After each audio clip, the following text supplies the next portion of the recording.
unspoken cousin. It's somebody that everybody just kind of loves, and Marvin Harrison, he's got to seem like part of the family to Colts fans.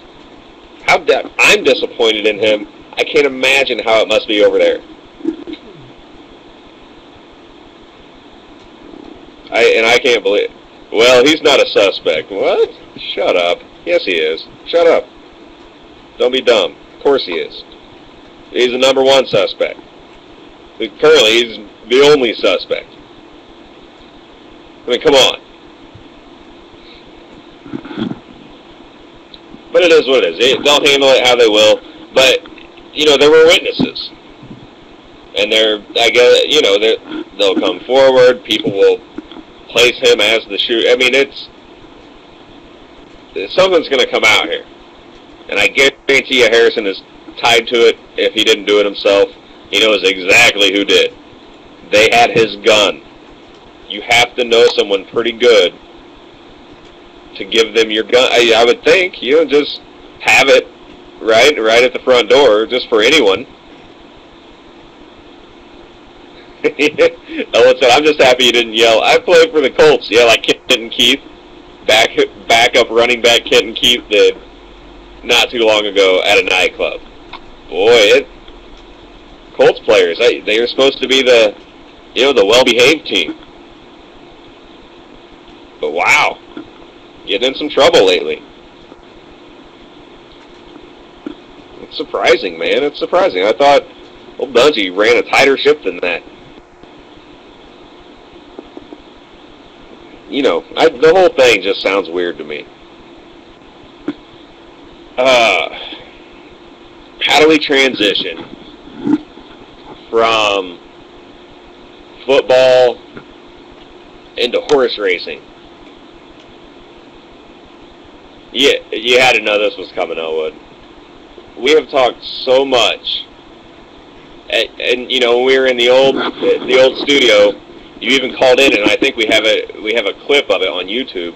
Which, by the way, if you haven't seen our YouTubes or haven't been on our MySpace page, where we have a bunch of YouTubes posted, or you not friends with Elwood, Joe, or myself on MySpace, or where Elwood posts up a new show clip every day, go to YouTube. Well, first go to MySpace and befriend us, because that's fun. But then go to YouTube and just put in my name, Eric Pedigo, and check us out there. You can watch past show clips. There's about a bajillion. I don't remember how many. There's literally like 150. There's quite a few. And they're circulating around the web a little bit, and people are getting to hear the show. So it's working out nice. God bless YouTube. But I believe that there is a clip from the time where we were arguing so hard about horse racing and how I was comparing it to dog fighting and how it's cruelty to animals. And, animals die because of this. It was simply for our pure viewing enjoyment. And how the race day, you go to the track and everybody's all excited and you see the horses and they're majestic and well-combed. Then the guy's out there with a little bugle, and they get the 12-pound jockeys walking around. It looked like the Oompa Loompa guy from the revised Charlie and the Chocolate Factory with Johnny Depp, which is a good movie, I thought. But what we talked about was, well, this is what you don't get to see. The ones that get injured, by and large, get put to sleep. They get killed. They get injured, racing. Injuries they wouldn't have, were they just grazing around a pasture like God intended. Injuries they obtain while racing for our viewing enjoyment and betting dollar. Actually, more horses than you would think go down due to horse racing every year. Last number I read, and this was a little while ago, was like 1,200. 1,200 in a year due to horse racing around the country that have to be put down due to a race-related injury. Now, who knows? Like I said, it's been a while since I've seen actual numbers. But I do know that if you looked it up, you would be surprised.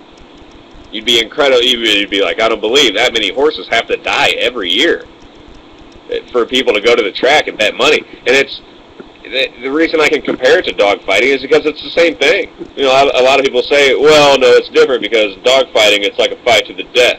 Well, no, it's not. It's a fight to the end. The end doesn't always mean the dogs die. Granted, dogfighting is more, you know, ruthless and more violent in nature than horse racing. However, end result a lot of times is the same. You suffer a serious injury competing in an event. You know, you're an animal. You obviously don't have a choice. Humans have picked you to participate in this event for them, so they can bet on you, so they can all gather around and watch. And you're basically risking your life, and that's, I mean, it's a common story. Look, Barbaro died due to horse racing, the most beloved horse of all time, for Christ's sakes. All right, and now this last one. What's her name? 8 Bells was her name. All right, she was, I think, the only filly in the Kentucky Derby. She finishes second. All right, behind Big Brown, who was the overwhelming favorite, and he wins the race. Which, by the way, apparently Kentucky Derby, bet the favorite. You want to make money? Bet the favorite. Like 3 out of the last 5 years, that's who's won.